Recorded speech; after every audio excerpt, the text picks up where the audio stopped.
नमस्कार, मैं हूं अखिल पाराशर। आप देख रहे हैं देश दुनिया की खास खबरों का एक विशेष प्रोग्राम न्यूज फोकस। चलिए सबसे पहले नजर डालते हैं इस हफ्ते की टॉप हेडलाइंस पर। 2025 में चीन रेलवे ने बनाया नया रिकॉर्ड। चीन बना ग्लोबल बॉक्स ऑफिस ग्रोथ का इंजन। ग्रीनलैंड पर अमेरिका का दबाव बढ़ा रहा है तनाव। अब समाचार विस्तार से। चीन की नेशनल रेलवे सिस्टम ने साल 2025 में यात्री परिवहन का नया रिकॉर्ड बनाया। चाइना स्टेट रेलवे ग्रुप के मुताबिक पूरे साल में 4.25 अरब यात्राएं दर्ज की गईं, जो पिछले साल के मुकाबले 4.2% ज्यादा है।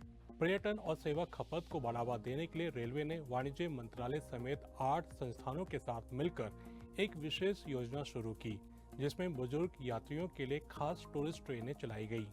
साल 2025 में कुल 2,485 टूरिस्ट ट्रेनें चली, जो सालाना आधार पर 33.6% की बढ़ोतरी है। इन ट्रेनों ने समुद्री तटों से लेकर बर्फीले पठारों तक यात्रा के लिए रास्ते खोले। ऑनलाइन प्रमोशन से प्रेरित होकर कई बुजुर्ग यात्रियों ने देश घूमने का फैसला किया। रेलवे ने ई टिकट, आसान ट्रांसफर, ऑनलाइन भोजन बुकिंग और छात्रों, बच्चों और दिव्यांग सैनिकों के लिए किराए में छूट जैसी सेवाएं भी बेहतर की। 2021 से 2025 के बीच चीन का लो एल्टीट्यूड इक्विपमेंट उद्योग लगातार तेजी से बढ़ा है। सरकारी आंकड़ों के अनुसार इस क्षेत्र में औसतन सालाना 10% से ज्यादा की ग्रोथ दर्ज की गई। उत्पादों की संख्या और किस्म दोनों में बड़ा इजाफा हुआ है। चीनी उद्योग और सूचना प्रौद्योगिकी मंत्रालय के मुताबिक 70 से ज्यादा घरेलू विमान मॉडलों को उड़ान की मंजूरी मिल चुकी है। इसके अलावा 18 तरह के सिविल ड्रोन को हरी झंडी दी गई है। लगभग 30 टन क्षमता वाले ड्रोन और करीब 70 eVTOL यानी electric vertical take off landing विमान अभी विकास के चरण में हैं। 2025 के अंत तक इस सेक्टर में 1081 कंपनियां रजिस्टर्ड थीं और 52 लाख से ज्यादा उपकरण दर्ज किए गए। कृषि, लॉजिस्टिक्स और आपदा राहत जैसे क्षेत्रों में ड्रोन का इस्तेमाल तेजी से बढ़ रहा है। दक्षिण पश्चिम चीन के कोइचो प्रांत के रोंगचांग काउंटी में 2026 की विलेज सुपर लीग की नई सीजन की शुरुआत हो चुकी है। इस लोकप्रिय ग्रामीण फुटबॉल टूर्नामेंट ने विंटर टूरिज्म में नया जोश भर दिया है। इस सीजन में 137 गांवों की टीमें हिस्सा ले रही हैं, जो पिछले साल से कहीं ज्यादा है। टूर्नामेंट 2 चरणों में खेला जाएगा।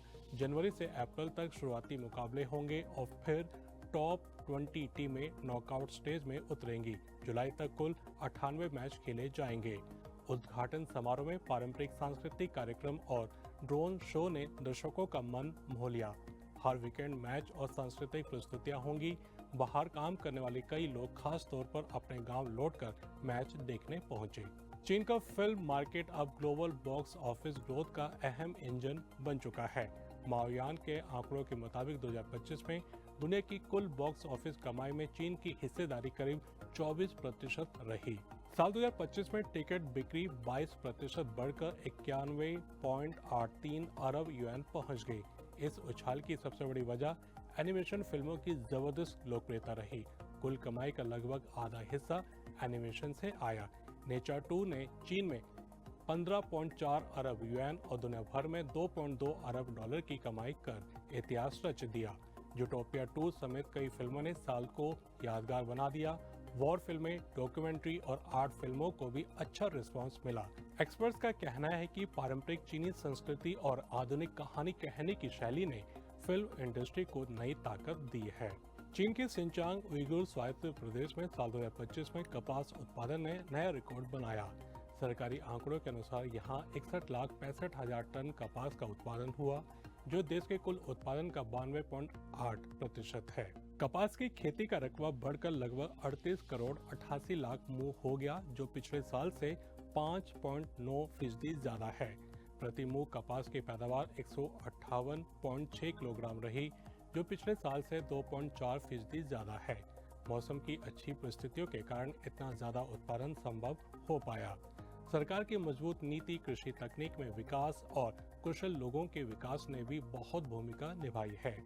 सिंचांग चीन के कपास उत्पादन का सबसे बड़ा केंद्र है। अमेरिका ग्रीनलैंड के ऊपर अपना प्रभाव बढ़ाने की कोशिश कर रहा है, जिससे आर्कटिक क्षेत्र में रणनीतिक तनाव बढ़ रहा है। डेनमार्क के एक विद्वान डॉक्टर स्टीन बजेरे ने एक इंटरव्यू में इसके बारे में बताया। अमेरिकी राष्ट्रपति डोनाल्ड ट्रंप के हालिया बयान, जिसमें उन्होंने ग्रीनलैंड को अमेरिका का हिस्सा बनाने की इच्छा दोहराई, लेकिन डेनमार्क और यूरोपीय संघ ने कड़ा विरोध जताया है। एक्सपर्ट्स का कहना है कि आर्कटिक में नए शिपिंग रूट्स, तेल, गैस और दुर्लभ खनिजों की संभावनाओं ने ग्रीनलैंड की अहमियत बढ़ा दी है। बियरे के अनुसार अगर ये मुद्दा बढ़ा तो इससे नाटो और पश्चिमी देशों की स्थिरता पर भी असर पड़ सकता है। अमेरिका और यूरोप के बीच मतभेद गहराने का खतरा बना हुआ है। अमेरिकी इलेक्ट्रिक कार कंपनी टेस्ला ने खुद माना है कि साल 2025 उसके लिए आसान नहीं रहा। कंपनी ने पूरे साल में करीब 16,36,000 गाड़ियां डिलीवर की। ये संख्या 2024 के मुकाबले करीब 8.6% कम है। यही नहीं, पहली बार टेस्ला की सालाना बिक्री चीन की कंपनी BYD से पीछे रह गई। चीन की ऑटोमोबाइल कंपनी BYD ने जनवरी में बताया कि उसने 2025 में दुनिया भर में करीब 22,60,000 इलेक्ट्रिक वाहन बेचे। ये पिछले साल से करीब 28% ज्यादा है। BYD को सिर्फ चीन से ही नहीं बल्कि एशिया, यूरोप और लैटिन अमेरिका जैसे अंतर्राष्ट्रीय बाजारों से भी अच्छी बिक्री मिली।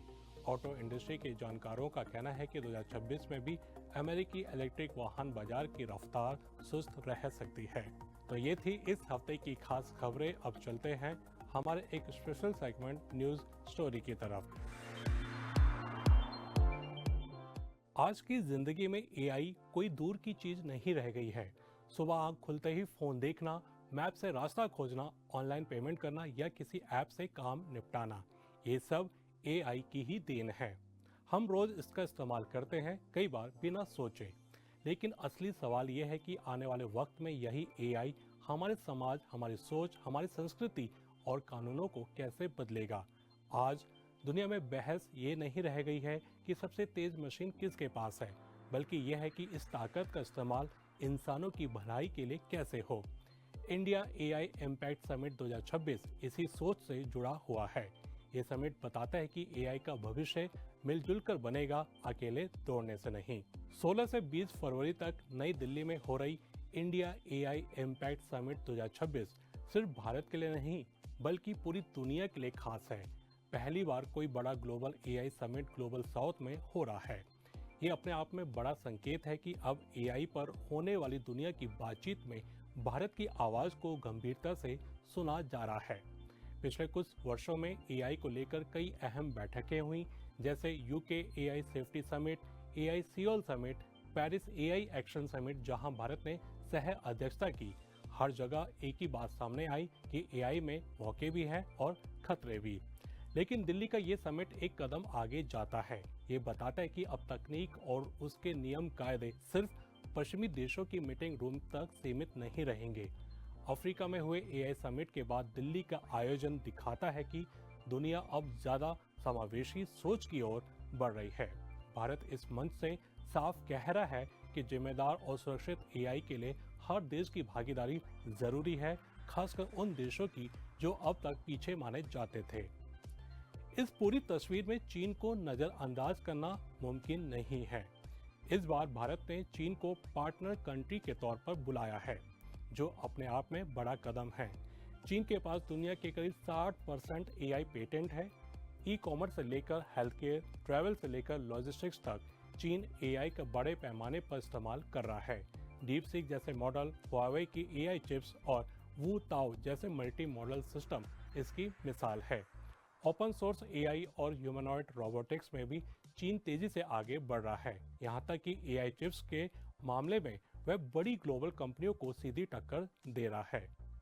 अब जरा सोचिए, अगर चीन की ये तकनीकी ताकत और भारत की इनोवेशन क्षमता एक साथ आ जाए तो क्या हो सकता है।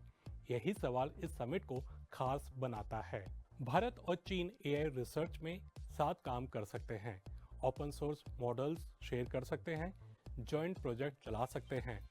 Health care AI, smart city, agriculture और क्लाइमेट चेंज जैसे मुद्दों पर दोनों देश मिलकर ग्लोबल साउथ के लिए समाधान बना सकते हैं। AI गवर्नेंस पर भी साथ बैठकर नियम बनाए जा सकते हैं, जैसे डीप फेक से निपटना, पूर्वाग्रह कम करना, गलत इस्तेमाल को रोकना। ये सहयोग सिर्फ तकनीक का नहीं, भरोसे और संवाद का भी होगा, खासकर ऐसे वक्त में जब दुनिया में तनाव कम नहीं है। इस समिट की सोच को 7 चक्रों के जरिए समझाया गया है।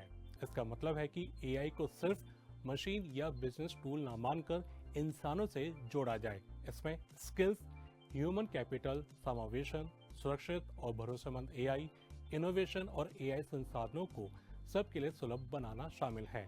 यानी तकनीक ऐसी हो जो कुछ लोगों की नहीं बल्कि हर किसी की मदद करे। इंडिया एआई इम्पैक्ट समिट 2026 ये साफ संदेश देती है कि भारत अब सिर्फ एआई का उपभोक्ता नहीं रहा, वह सोचने वाला भी है और बनाने वाला भी। आज जिम्मेदार एआई के लिए अंतर्राष्ट्रीय सहयोग कोई विकल्प नहीं बल्कि मजबूरी है। नई दिल्ली से दुनिया को यही बात जाएगी कि तकनीक की असली जीत तब है जब वह इंसान को मजबूत बनाए, डराए नहीं। शायद यहीं से उस नए डिजिटल दौर की शुरुआत होगी जहां भारत, चीन और बाकी दुनिया मिलकर एक सुरक्षित, पारदर्शी और बराबरी वाला भविष्य गढ़ेंगे। तो ये था आज का खास कार्यक्रम न्यूज़ फोकस। अभी आज्ञा दीजिए, अगले हफ्ते फिर मिलेंगे इसी समय। नमस्ते।